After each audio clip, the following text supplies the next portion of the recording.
Good morning and welcome to my channel Where Dolls Dwell. Now you may remember way back at Christmas time I got given quite a few of the brands balls, the retro brands balls to make, and so far I have made the telephone and the TV. Hopefully you can see that on the screen. Yeah, so the telephone and the TV, and also some flowers. So I've got one flower, one left, and we have got the computer, the alien invasion machine, Pac-Man or something, and a Instamatic camera. So I thought today I would make the computer, and I'm wondering what size it will be suitable for, whether it will be more suitable for Ren or for my American Girl dolls. So we're going to do that next. I think this must be the longest I've ever hung on to retro balls. So I'm going to have fun making these. Right, I think we'll get started. I'm going to, we will open it up, and I get, as always, they're never particularly easy to open, are they?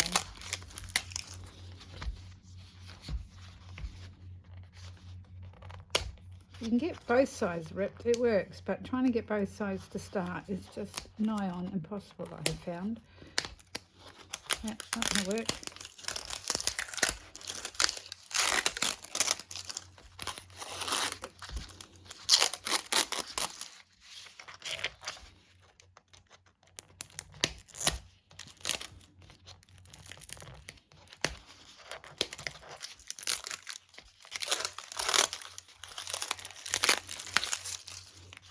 I got these from my granddaughter, the little princess, and I was rather spoiled because I say I got lots of mini brands. I think it was Christmas. It may have been no, it couldn't have been as far away as my birthday last year. I'm pretty sure it was Christmas time.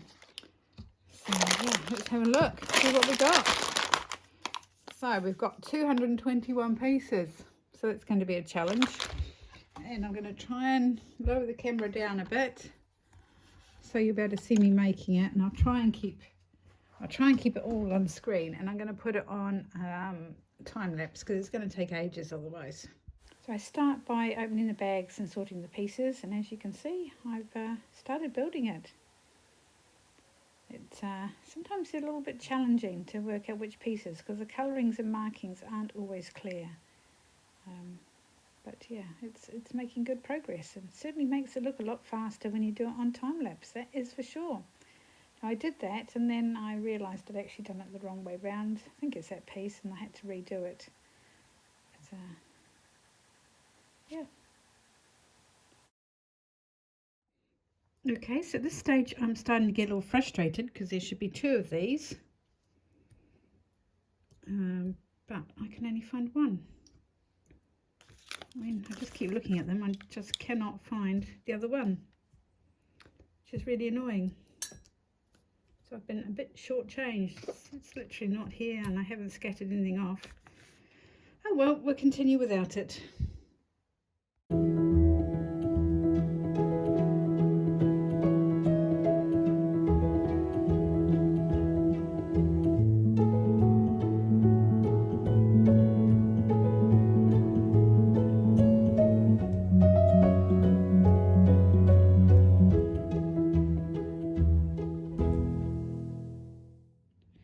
Right, the last bit I've got to do is trying to thread these through tiny little holes. Oh, and my hands still aren't the steadiest. I thought they were, but when it comes to threading things through tiny holes, I don't even know if you can see the hole. Anyway, I've got to try and get that through that, so I'm going to go and get my glasses on and see if I can manage better. Right, I've managed to get one through because they supplied thinner cord with that one than with that one, and this one is just impossible to get through because it's too big and it keeps fraying every time I try and get it in. So I'm a bit annoyed about that. And the other thing it's proven is that my hands are still not as steady as I thought they were. I keep chopping off tiny little pieces trying to get it through, and I think I'm just going to have to try and find some other kind of black thread or something that I can use to go through them. Yeah, it's a bit annoying. It's a bit annoying.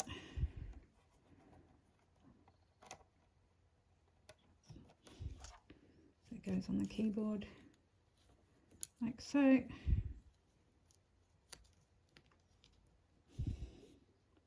And that's for the mouse, but it might have to be a remote mouse, even though they didn't exist when this retro computer was made.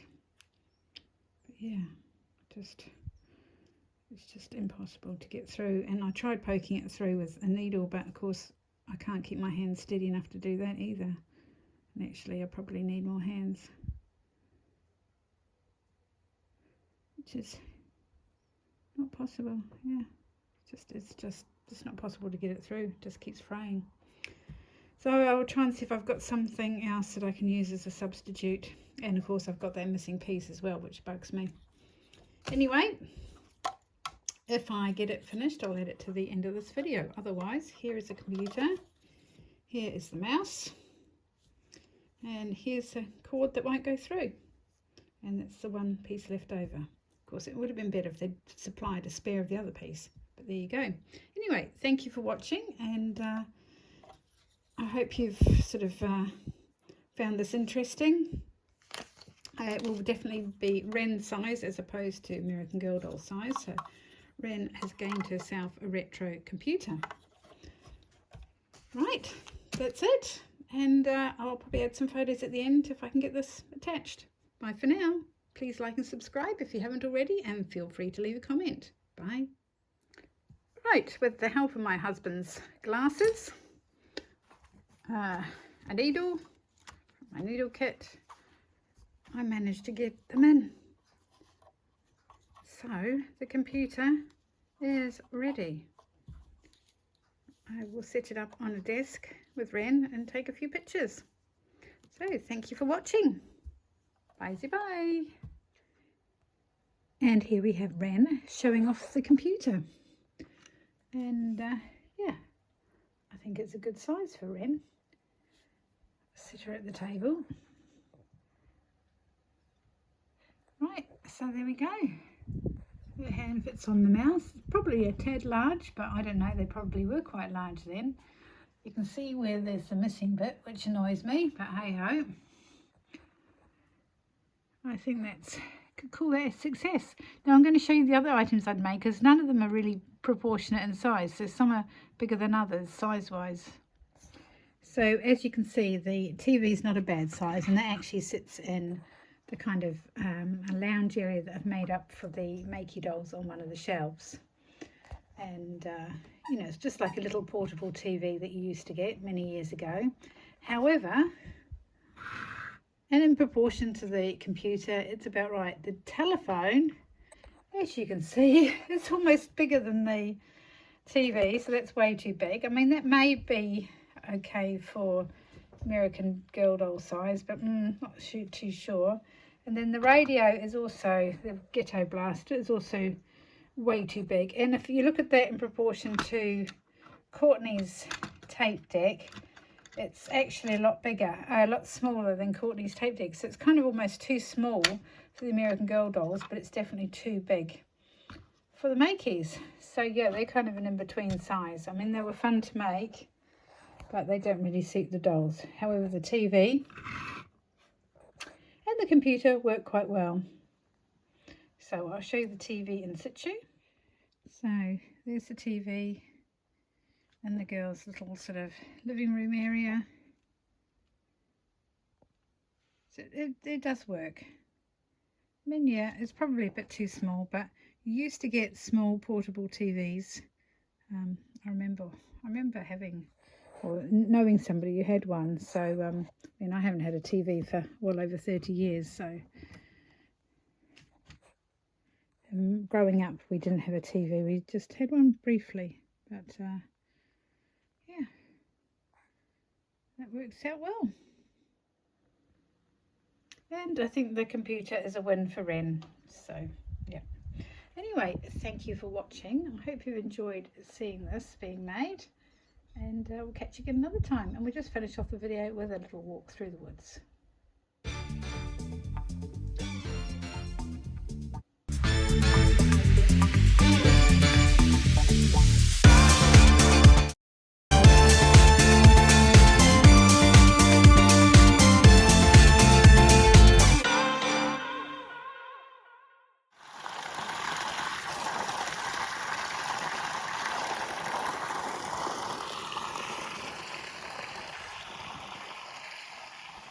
So, good morning. Still a lot of water coming out of that pipe, considering it's been relatively dry for quite a while.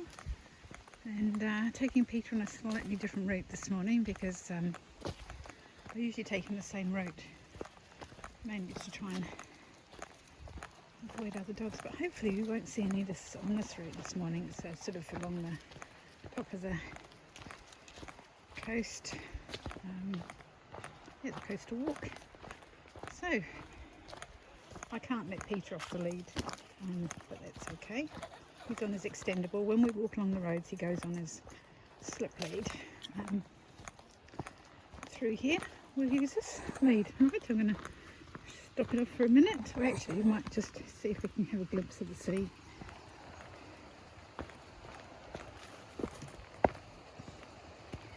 Before I go down the steps, I'm going to shut it off. I'm going to go down there. Just get a glimpse of the sea through there. So before we continue with our walk, I'd show you the beach with the tide out. There's the remains of Spindler's Folly.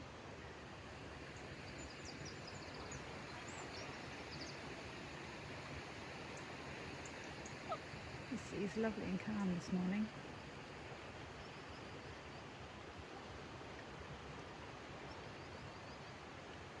Yeah, we may go down there for a few minutes. It's just so it's a very stony beach, more little bay.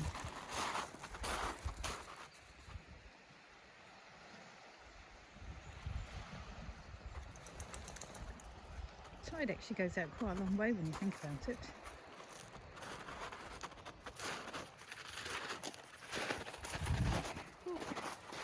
I spy a little piece of sea glass down there.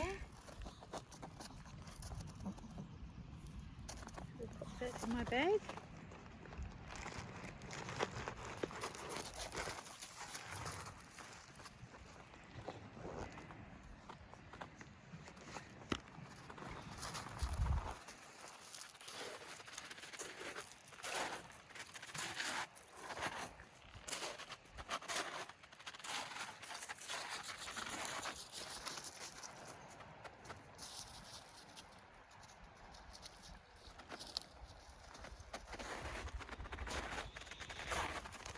Don't often get to see this far down. Don't lick that, it's salty. No, don't drink that, you'll make yourself sick. No, it's salty. It's salty. Yeah, it's just beautiful. It looks like someone's got a bonfire over there. They're not really loud, but hey ho.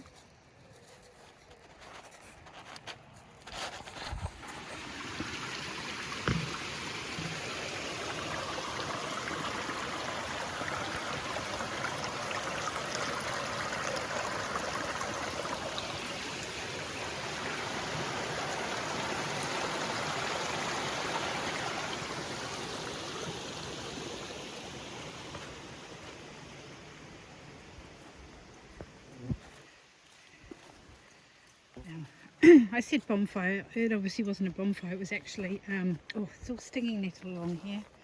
Youchy, youchy. Yeah, it wasn't a bonfire, someone was camping there and Unless obviously I think probably a little fire to cook on, which they shouldn't really be doing because it has been so dry. And one mistake and the woods would go up and we'd lose them. But hopefully they'll be careful. But as a result, I didn't like to wander too long on the beach on my own because unfortunately you don't always know what people are like anymore.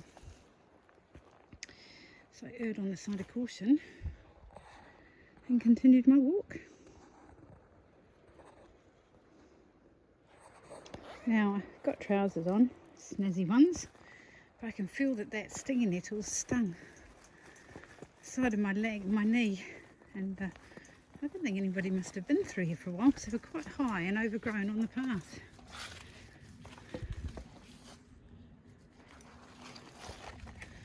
I love looking at the way all the trees have formed, all the branches.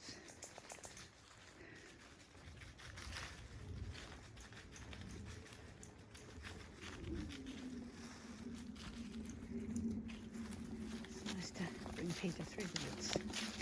Actually, they're going to the meadow this afternoon, so we'll enjoy that as well.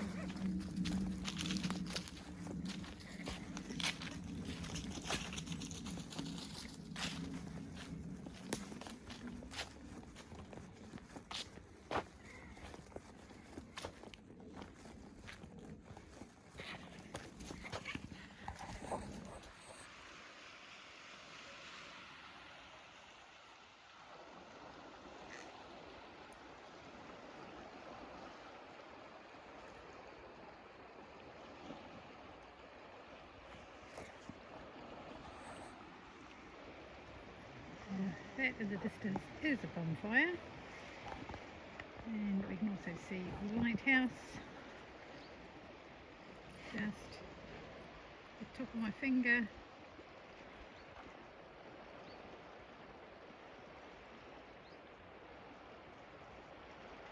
So beautiful this morning. The sea is so calm.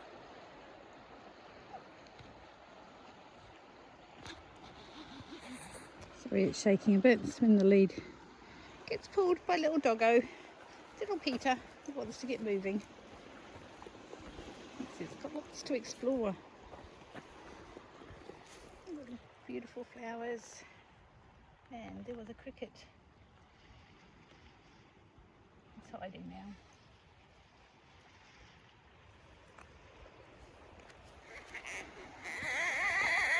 now.